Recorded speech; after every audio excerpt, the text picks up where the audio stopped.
No event has affected our world, especially the Middle East, more than 9/11. But all the major players in this event have received obvious cover from the governments, academics, and of course, the mainstream media. Was it a false flag attack? And if so, who did it?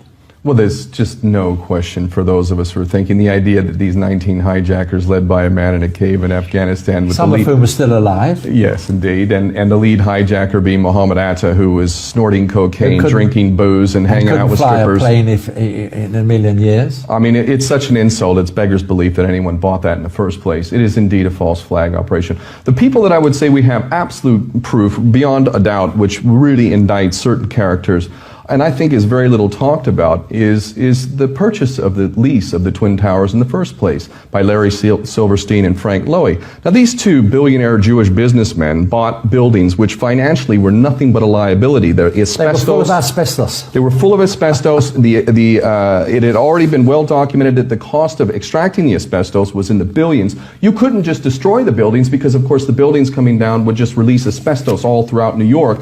So actually buying those buildings where it was publicly known that the cost of removing the asbestos was far more than any value. More than the replacement cost, I believe. Never mind the fact that half of the buildings were empty anyway. It was a dinosaur. It was a financial liability. And yet, two Jewish billionaires bought the lease on this. And then within 6 weeks, lo and behold, the buildings come down. And oh, by the way, in that period of 6 weeks, we doubled the insurance policy. If that was a Muslim, if it wasn't Larry Silverstein, if it was Mohammed, who was a Muslim who did that, we would all know about it, and it would be obvious. No way would a Jewish billionaire businessman who's made billions in business buy a building that's a financial liability. He must have known, and of course he has direct contacts to his friend Netanyahu, war criminal that he is, and Jewish Zionist interests that have every kind of reason. You mentioned the empty floors on the buildings, and there's no doubt that some of the floors were sealed in the weeks beforehand, and there were workers going in and out. And nobody never knows what they were up to. Mossad front companies, Mossad agents that were caught on the day, some with explosives in vans. We can go on and on and on and on. It wasn't purely Israel.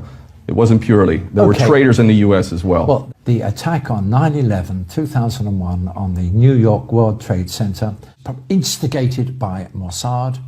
That report, by the way, never told the truth. It never ever mentioned the collapse of Tower Number 7, which wasn't even touched by an aeroplane. Sir, I asked you if you could address some of the 9/11 conspiracy theories that you are accused of. Sadly, your response has actually invited more of them.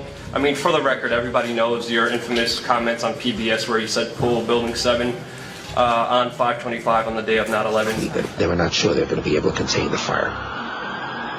I said, you know, we've had such terrible loss of life. Maybe the smartest thing to do is pull it. And they made that decision to pull, and then we watched the building collapse. Your official response was that it was the firefighters.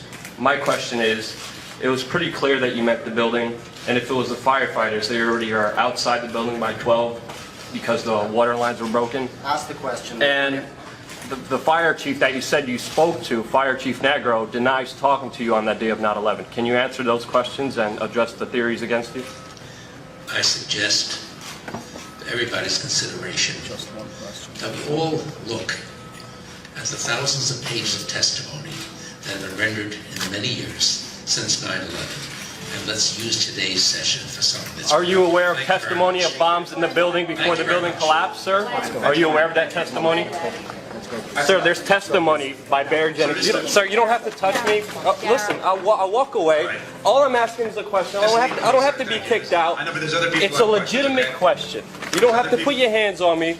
But all I'm saying is, no, I'm not. I'm here asking. The question was not answered. That's why I have a grievance. Larry Silverstein was told not to come into work. That's why him, his daughter, and his son never showed up to work on 9/11.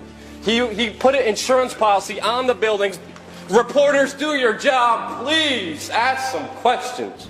It is like a tragic comedy that we as people have allowed ourselves to be conned into ignoring the mountains of evidence that indicts traitors within the U.S. government and military, as well as dual nationals, Jewish Israelis, who happen to have also advertised their desire for a, quote, new Pearl Harbor type event that would allow them to carry out a perpetual war policy for reasons of greed and power.